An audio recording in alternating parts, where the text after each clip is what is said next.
ఎలక్షన్లన్నీ ఒడిచినాయి, గెలిచినాము, అయిపోయింది, మళ్ళా 5 ఏళ్లకు చూసుకుందాంలే అన్నట్టు గాలికి ఈడ్చి పెడితే పబ్లిక్ అస్సలు ఊకుంటలేరు ఇప్పుడు. అందుకే ఏ సర్కార్ అయినా సరే సీట్ల కూర్చున్న తొలుత రోజు నుంచే పని చాలు చేస్తుర్రు. ఇచ్చేటి అన్ని ఇస్తాం, చెప్పిన అన్ని చేస్తాం, ఎవ్వరేం ఫికర్ చేయొద్దు అని ఎక్కడికి పోయినా పబ్లిక్ కు ధైర్యం చెప్తుర్రు అన్నట్టు.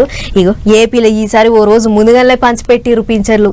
ఈసారి పైలి కొత్త ఏడాదిలో వచ్చింది కాబట్టి అందరూ దావతులు చేసుకొని అలసిపోయి ఉంటారు కాబట్టి ఏపీలో పబ్లిక్ కు ఓ రోజు ముందుగానే పింఛన్లు పంచిపెట్టిండ్రు సర్కార్ వాళ్ళు. లెక్కకైతే ఎప్పటికీ 1వ తారీఖు రాగానే సీఎం చంద్రబాబు సారు ఏదో ఒక ఊరికి పోయి తన చేతుల మీదకించి పింఛన్లు పంచిపెట్టేది. కానీ ఈసారి సారు ఇంటితో కలిసి బయట దేశం పోయిండు కాబట్టి ఎమ్మెల్యేలు మంత్రులే ఇంటింటికి తిరిగి పింఛన్లు పంచిపెట్టిండ్రు. ఇంగిన్ని జాగాల ఆఫీసర్లు రంగంలోకి దిగిండ్రు. బాపట్ల జిల్లాలో పొద్దుగాలనే కలెక్టర్ సారు వాడలు పట్టుకొని తిరిగిండు. తానే ఇంటింటికి తిరిగి అందరికి పింఛన్ పైసలు ఇప్పించిండు. గిట్లా ఏపీ అంతటా ఓ రోజు ముందుగాలనే పైసలు ముట్టినాయి. ఇంకెవరికన్నా బాకీ ఉంటే 2వ తారీఖు నాడు ఇవ్వాలని ముందే చెప్పిండ్రు. ఏమైనా కొత్త ఏడాది ముంగట అందరి చేతులలో పైసలు పెట్టిండ్రు, మోకాలు కలకలలాటట్టు చేసిండ్రు అనుకుంటారట పబ్లిక్. ఈ ఒక్కసారి కాదు, ఎప్పుడైనా సరే 1వ తారీఖు సెలవు దినం వస్తే ఆ ముందు రోజే పింఛన్లు పంచిపెట్టే ఎగురం చేస్తుండ్రు. అందుకే సర్కారు వాళ్ళ పనితీరును తారీఫ్ చేస్తున్నారు పబ్లిక్.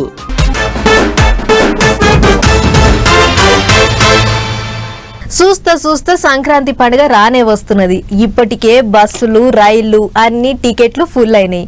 ఊర్లకు పోనీకే పబ్లిక్ అంతా ముందుగానే బస్తాలు చదురుకోర్రు. ఇక పండుగ యాళ్ళలా ఊర్లకు పోయే పబ్లిక్ ను దిల్కుష్ చేయడానికే సర్కార్ వాళ్ళు కూడా ఓ ఇగ్రం చేసిర్రు. అయితే దాని మీదనే ఇప్పుడు పంచాయతీ మొబ్ చేస్తుర్రు కొంతమంది. మరి ఆ పంచాయతీ ఏంది, సర్కార్ వాళ్ళు చేసిన ఇగ్రం ఏంది చూద్దాం పర్రి. సంక్రాంతి పండుగకు ఊర్లకు పోయేటోళ్లకు రంది లేకుండా చేస్తాండ్రు. రాంగపోంగా టోల్ గేట్ ఛార్జీలు సర్కారు వాళ్ళే పెట్టుకోవాలని చూస్తాండ్రు అని 2 రోజుల సంది ముచ్చట్లు జోరుగిన వస్తున్నాయి. సెంటర్ రోడ్ల మంత్రి గడ్కరీ సార్కు ఓ లేఖ కూడా రాయాలని చూస్తాండ్రట. మంచి ముచ్చట్నే, పండుగకు పబ్లిక్ కు పైసలు మిగులుతాయి, అటు టోల్ గేట్ల కాడ ట్రాఫిక్ జాములు తక్కువైతాయి అని సంబరపడతాండ్రు చాలా మంది. ఇక గిదే ముచ్చట మీద ఇప్పుడు సోషల్ మీడియాలో తీరొక్క తీరులో మాట్లాడుకుంటారు నెట్టన్నలు. సంక్రాంతి పండుగకు టోల్ గేట్ ఛార్జీలు భరిస్తాం అంటారు సర్కారు. మరి తెలంగాణ పబ్లిక్ ఘనంగా చేసుకునే దసరా పండుగ అప్పుడు ఏంటికో ఇటువంటి ఆలోచన చేయలేదు అని అడగబట్టిండ్రు. అంతేకాదు దసరా పండుగకు బస్సులలో డబుల్ ఛార్జీలు వసూలు చేసిండ్రు అని మాట్లాడుతుండ్రు ఇంగింత మంది. సంక్రాంతి పండుగ అంటే తెలంగాణ కంటే ఏపీలో ఘనంగా చేసుకుంటారు. టోల్ గేట్ ఛార్జీలు భరిస్తే గిరిస్తే ఏపీ సర్కారు వాళ్ళు భరించాలి, తెలంగాణ సర్కారు వాళ్ళకి ఏంటికి అని సోషల్ మీడియాలో ఒక్కొక్కరు ఒక్కో తీరుగా సూటి పెడుతుండ్రు. ఇంకా కొంతమంది అయితే రాజకీయాలు కూడా జోడిస్తుండ్రు. జిహెచ్ఎంసీ ఎలక్షన్లలో ఆంధ్ర పబ్లిక్ ఓట్ల కోసమే గిట్ల చేస్తాండ్రు కావచ్చు అని మాట్లాడుతుండ్రు. పండుగ పూటల్లా టోల్ గేట్ ఛార్జీలను సర్కారు వాళ్ళు కట్టాలంటే కోట్ల రూపాయలు ఖర్చు అవుతాయి. మరి అసలే పైసలు లేవు అంటున్నోళ్ళు అట్టెట్లా చేస్తారని అడగబట్టిండ్రు నెట్టన్నలు. మరి ఈ ముచ్చట్ల మీద సార్లు ఏమంటారో ఏమో గాని ఇంటర్నెట్ లోనైతే రచ్చ గట్టిగానే అవుతుంది ఇప్పుడు.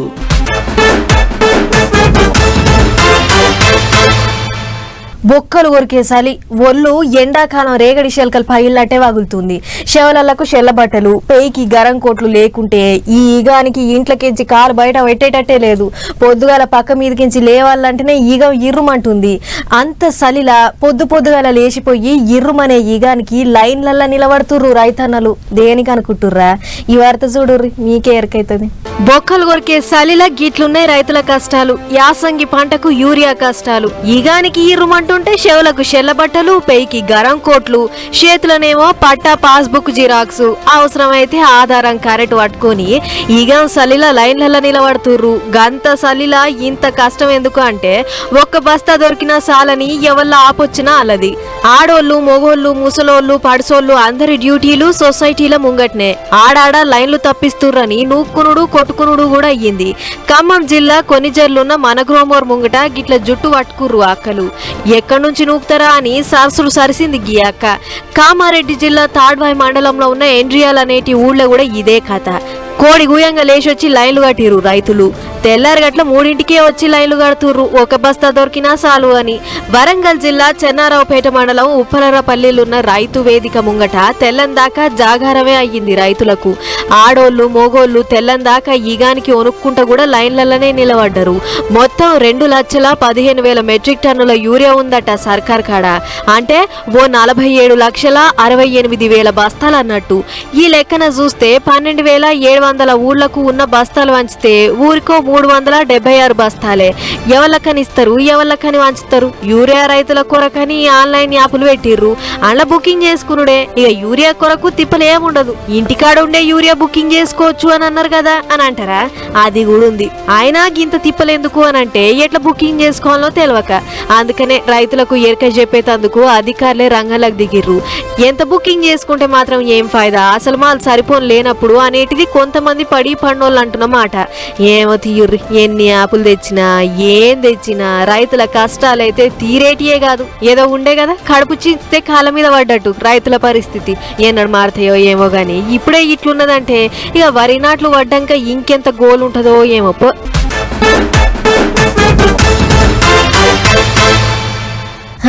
ఈ ఏడన్ని జాతరలు పొర్రి. మేడారం సమ్మక్క సారక్క జాతర, గొల్లగట్టు లింగమంతుల జాతర చిన్నగా ఫిబ్రవరికించి ఒకదాన్ని ఇంకొకటి చాలైతాయి. ఇది సాలదన్నట్టు ఆడాడ సావనమ్మ జాతరలు, గంగదేవమ్మ జాతరలు, మైసమ్మ జాతరలు, ఊరూరికి ఉప్పలమ్మ పండుగలు, ఎల్లమ్మ పండుగలు, ఇంకో 4 వద్దులైతే ఈసొంటి జాతరలన్నీ చాలైతాయి అని అనుకున్నట్టున్నారు. ఈ జాతర ఈసారికి జర్రంతా ముందుగల చేస్తుర్రు మేస్త్రం వంశస్థులు. తెల్లటి బట్టలు, నెత్తులకు చెల్ల బట్టలు, చేతుల కట్టె, భుజానికి బట్టల బ్యాగులు, కాళ్లకు చెప్పులు కూడా లేవు. వీళ్ళంతా ఆదిలాబాద్ జిల్లా కేస్లాపూర్ ఉండేటి మేస్రం వంశస్థులు. ఆదిలాబాద్ లో అయ్యేటి ఆదివాసుల ఆరాధ్య దైవం నాగోబా జాతరకు అభిషేకం చేసేందుకు, గంగా జలాలు తెచ్చేందుకు కాలినడకన బయలుదేరిలంతా. జనవరిలో 7 వద్దుల పాటు అయ్యేటి నాగోబా జాతరకు మొదటి ఘట్టం అంకురార్పణ కార్యం ఇది. అదే జిట్టి పోస్తారు. గట్ట గంగా జలాన్ని తెచ్చేందుకు పాదయాత్రను సాల్ చేసిరన్నట్టు. ఇయాల జూలి దేవతకు మేస్రం వంశస్థులు ఊరి ఆడోళ్లు పెద్ద పూజలు చేస్తారు. మొదలు అటంక అల్లులకు ఆడబిడ్డలకు గిట్ట కానుకలు పెట్టి గంగా జలానికి బయలుదేరుతారు అన్నట్టు. 9 రోజులు నడుస్తుంది ఈ పాదయాత్ర. తొలతనాడు కేస్లాపూర్ లో బస చేస్తే, 2వ నాడు చిలటిగూడ, 3వ నాడు నాగర్కర్నూలు మండలం మానకాపూర్ లో, 4వ నాడు జైనూరు మండలం మామడల, 5వ నాడు డబోలిలో, 6వ నాడు సిర్పూర్ మండలం ధనోరల, 7వ నాడు జన్నారం మండలం ఇస్లాపూర్ లో, 8వ నాడు దస్తూరాబాద్ మండలం నర్సింగ్పూర్ లో బస చేస్తారు. 9వ నాడు గోదావరి నది అస్థిరామడుగుకు పోయి పెద్ద పూజలు చేసి గంగా జలాన్ని తీసుకుంటారు. ఆడికెంచి తిరుగు ప్రయాణంలో కులపెద్ద ఊరు గౌరీకొచ్చి ఊరి పొలం ఎట్లా దాచి పెడతారు గంగా జలాన్ని. అటంక ఎవరు ఉల్లకాలు పోతారు. మళ్ళా జనవరి 18వ తారీఖు నాడు నదికెంచి తీసుకొచ్చిన గంగా జలంతో అమ్మవారి గుడిని శుద్ధి చేసేటి కార్యం పెట్టుకుంటారు. ఇక అయ్యాళ్ళతో సురువు అవుతుంది అన్నట్టు నాగోబా జాతర. జనవరి 24వ తారీఖు వరకు నడుస్తుంది. దేశంలో 2వ అతిపెద్ద ఆదివాసీల జాతర ఇది. పుష్య అమావాస్య నాడు సురువు చేస్తారు ఈ జాతరను. 17 వద్దుల పాటు అయ్యేటి ఈ జాతరకు ఎక్కడెక్కడికేంచో భక్తులు కూడా లక్షల మంది వస్తారు. పోబుద్దైన వాళ్ళ ఉంటే ఓ పాలెట్ట పోయి చూసారి మంచిగా ఉంటదట. పోయినాడు పోయి వచ్చిన వాళ్ళు చెప్తుంటే ఇన్నా. శనారము ఆయితారం నాడు దుర్గం చెరువు తీగల బ్రిడ్జి మీదకి పబ్లిక్ బగ్గొస్తారబ్బా. చుట్టూ చెరువు అందాలు, రంగురంగుల ఎలుగులతోని బ్రిడ్జి. ఈ కొసకెంచి ఆ కొస దాకా నడుచుకుంటా తీరు ఫోటోలు దిగుతారు, సెల్ఫీలు తీసుకుంటారు. ఎవరైనా పోతారు. ఆడ సెలబ్రిటీలు, రాజకీయ లీడర్లు, మామూలు పబ్లిక్ అని ఏం లేదు, అందరూ పోవచ్చు, సెల్ఫీలు దిగొచ్చు. కానీ ఈగో గీడట్లుండదుల్లో. విఐపీల ఎఫెక్ట్ గుళ్ళలోనే కాదుల్లో, ప్రకృతి అందాలను చూసేందుకు పోయిన కాడ కూడా పడుతుంది పబ్లిక్ మీద. ఆవు కైలాసగిరి మీద ఉన్న అందాల వంతెన ఎక్కాలనేటి ఆశ లెక్కనే అవుతుంది చాలా మందికి. ఎందుకంటారా, అదంతా విఐపీల పుణ్యమే. విఐపీలు వస్తుందని మామూలు ఆగబడుతురాట వంతెన మీదకి ఎక్కకుండా. అవునంటే గంటల కమానం ఆపుతురు అంటారు ఆశతో పోయిన పబ్లిక్. కైలాసగిరి మీద కట్టిన గాజు వంతెనను ఓ నెలల కింద షాల్ చేసిన ముచ్చట ఎలుకున్నదే కదా. అగొక వంతెన చూసేందుకు పర్యాటకులు బండ్లు కడుతున్నారు. కానీ ఎంత రువడిగా పోతురు, అంత ఆలస్యం అవుతుందట వంతెన మీదకి ఎక్కేందుకు విఐపీలు చేయంగా.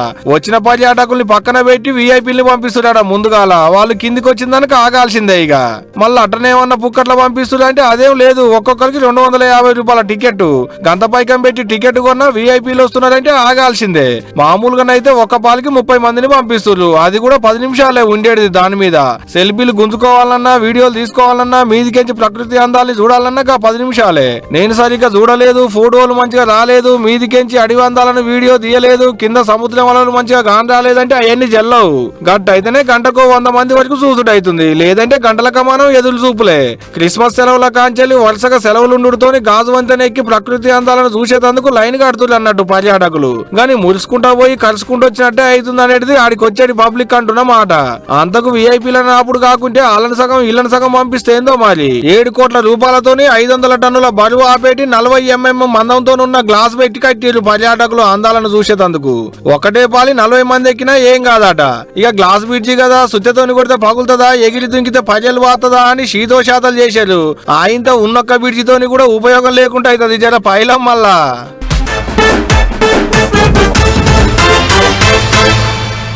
యూట్యూబ్, ఫేస్బుక్ ఇంకా కడమ సోషల్ మీడియాల పుణ్యమా అని రాత్రికి రాత్రి ఫేమస్ అయిన వాళ్ళు బొచ్చడు మంది ఉన్నారు.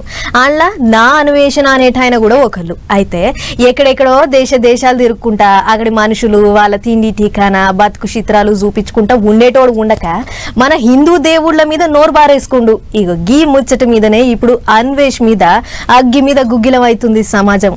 నక్కకెందుకు పొలిమెరతా కదా అన్నట్లు అవుతుంది కదా నా అన్వేషణ యూట్యూబ్ ఛానల్ అని ముచ్చట కూడా. అరే ఊకసప్పుడే ఆయన వీడియో లేదు ఆయన చేసుకుని ఆయన మందం ఆయన ఉండక సంబంధం లేని పంచాయతీ తల దురిచి ఇప్పుడు సోషల్ మీడియాలో మస్తు ట్రోల్ అవుతాడు. ఒకప్పుడు పొగిడినోళ్లతోనే ఇప్పుడు మస్తు తిట్ల పడతాడు. అయితే మొన్న శివాజీ ఇంకా అనసూయ ఇద్దరు నడుమ రాసుకున్న బట్టల పంచాయతీ అట్లా నడుస్తుండగానే నడుమల మనోడు జోరి అదేదో అన్ని ఆయనకే తెలిసిన మునగాని లెక్క నోటికొచ్చిన కూతలు కూసిండు. ఆడికే ఆగలే గా పంచాయతీకి దేవుళ్లకు లింక్ కలిపి ఏదేదో చెత్తవాగుడు ఆగిండట. ఇగో గీ ముచ్చట్లనే ఇప్పుడు రెండు తెలుగు రాష్ట్రాల జనాలు గయ్యం అంటున్నారు. నువ్వెంత నీ లెక్కెంత, ఏదో మా పుణ్యమాని యూట్యూబ్ లో 4 రూపాయలు సంపాదించుకుంటా మా దేవుళ్ళనే అనేంత మునగాని అని ఖమ్మం జిల్లాలో ఒకరు కేసు పెడితే ఇటు పట్నం పంజాగుట్ట పోలీస్ స్టేషన్ లో బీజేపీ నాయకురాలు కరాటే కళ్యాణకు ఫిర్యాదు చేసింది. ఇక కేసు కట్టిన పోలీసులు అంత ఇషారం చేసి తప్పని చేస్తే ఇండియాకు రప్పించే ఉపాయం చేస్తామంటారు. ఇక ఈ పంచాయతీ ఇట్లా పెడితే అటు అన్వేష్ యూట్యూబ్ ఛానల్ మీద పగబట్టినట్టే చేస్తున్నారు జనాలు. ఇప్పటికే లక్షల మంది అన్సబ్స్క్రైబ్ చేసుడే కాకుండా ఇదేదో పనికిరాని ఛానల్ అంటూ రిపోర్ట్ల మీద రిపోర్ట్లు కొడతారు. అట్లా 3 మిలియన్లలో పడాల్సిన ఛానల్ సోషల్ మీడియా దెబ్బకు 2,27,000 పడిపోయింది. అయినా కూడా జనాల కోపం చల్లారతలేదు. ఈడికే ఒడవలే ఇన్స్టాగ్రామ్ లో సూత ఓ ఆట ఆడుకుంటూ ఆడ సూత అన్ఫాలోలు రిపోర్ట్లు. దీంతోని కథ ఎట్టెట్లో ఉందని సారీ అని చెప్పి ఓ వీడియో విడుదల చేసిండు. అయినా ఆగుతలేరు. అటు విహెచ్పి సంఘపోళ్ళు అన్వేషణ దేశద్రోహిగా ప్రకటించాలి, వీసా గీసా అని రద్దు చేసి ఇండియాకు రప్పియాలి, హిందూ దేవులను కించపరిచినందుకు ముక్కు నేలకు రాపియాలి అనే రేంజ్ లో గరమైతారు. మరిగా మురికి పంచాయతీలకు ఎసొంటి మరకలేని దేవుళ్ళ పేర్లు ఏమిటికి తీసిపాడేండో ఏమో గాని ప్రపంచ యాత్రికుని పంత నవ్వులుతాండ్రు పబ్లిక్. ఏదేమైనా ఫేమస్ అవుడు అల్కనే గాని వచ్చిన పేరును కాపాడుకుంటే చాలా కష్టం. ఇన్నొద్దులు పడ్డ కష్టం చేతులారా చెడగొట్టుకుండా అంటే గిదే మరి. అంటేనే సంక్రాంతి అంటేనే పతంగుల పండుగ. అందుకే పొల్లగాళ్లకు టైం దొరికితే చాలు ఇండ్లెక్కి కొందరైతే బజాట్ల కొందరు, జంగళ్లకు పోయి కొందరైతే మైదానాలకు పోయి ఇంకొందరు ఇట్లా మొగుల మీదికి పతంగులు ఎగిరేసుకుంటా మస్తు మురిసిపోతారు. అయితే ఎక్కడైనా ఎగిరేసుకోర్రి కానీ రైలు పట్టాల దిక్కు రాకుర్రి, పతంగులు ఎగిరేయకుర్రి అని అంటుర్రు రైలు అధికారులు. మరి ఎందుకు ఏం కథ అనేది అరుసుకోవాలి కదా. చలో పట్టలేని సంబరంతోని పతంగులు ఎగిరేసే అన్నలు తమ్ముళ్ళు గీ ముచ్చట మీకోసమే. జర్రంతా శ్రద్ధతోని నుర్రి పండుగ సంబరంలో పతంగులు ఎగిరేస్తే ఎగిరేసుకోర్రి, మేమేం వద్దంటలేం గాని ఎటొచ్చి రైలు పట్టాల దిక్కు ఎగిరేయకుర్రి అని చెప్తుర్రు మన రైలు అధికారులు. ఎందుకంటే తెగిన అడ్డమైన చైనా మాంజా పట్టాల పక్కెమ్మటున్న కరెంటు తీగలకు తట్టుకొని బండ్లు వచ్చుడు పోవుడు శానా తక్లీఫ్ సిగ్నల్లకు పోయే కరెంట్ వైర్లకు తగిలితే ఏ సిగ్నల్ పడేది తెలుస్తలేదు. అది మాంజా అని అంత దబ్బిన కనిపెట్టలేం కాబట్టి వేల మంది ప్రయాణం చేసే రైలు పట్టాల పొంటి కైట్స్ ఎగిరేయకపోవడమే మంచిదంటుర్రు. అయితే ఇంతకు మునుపు పట్టాలెమ్మటి ఎగిరేసిన మాంజా జయంగా దాన్ని సాఫ్ చేస్తుంటే కొందరు సిబ్బందికి చేతులు కోసుకపోయి కుట్లు కూడా పడ్డాయట. అంతేకాదు చైనా మాంజా కరెంట్ కు తగిలితే షార్ట్ సర్క్యూట్ అయ్యే ప్రమాదం కూడా ఉందట. కాబట్టి పండుగ దగ్గర పడుతున్న యాళ్ళ రైళ్లల్లో లక్షల మంది ప్రయాణం చేస్తుంటారు. అసొంటిది మీ పతంగుల సంబరం జయంగా ఆ లక్షల మందిని ఇబ్బంది పెట్టొద్దు. ఏ పతంగులైనా రైలు పట్టాలెమ్మటి కాకుండా దూరం పోయి ఎగిరేసుకోర్రి. అంతేగాని పండుగ పూట వట్టిగా పరిశ్రమల వడకుర్రి అని హెచ్చరిక చేస్తుర్రు. అట్లని ఒక్కళ్ళు కాదు సుమా, ఇది ప్రతి ఒక్కళ్ళ బాధ్యత లెక్క తీసుకోవాలి. అసలు చైనా మాంజానే చాలా డేంజరు. అది అమ్మకుండా జాగ్రత్తలు తీసుకుంటే చాలా మటుకు దెబ్బలు టక్కర్లు తగ్గించొచ్చు అని అటు జనాల తాను నుంచి కూడా డిమాండ్ గట్టినే వస్తుంది. మరి అధికారులు గట్టి నజర్ పెట్టి చైనా మాంజా అమ్మకుండా జాగ్రత్త పడితే రోడ్ల పొంటి టక్కర్లు మస్తు తగ్గుతాయి. అటు రైలు పట్టాల పొంటి పతంగులు ఎగిరేసుడు కూడా తగ్గుద్ది. మరి ఏం చర్యలు తీసుకుంటారో ఏమో చూడాలి గాని మీరైతే రైలు పట్టాల దిక్కు పతంగులు మాత్రం అస్సలు ఎగిరేయకుర్రి. ఏం చెప్తున్నా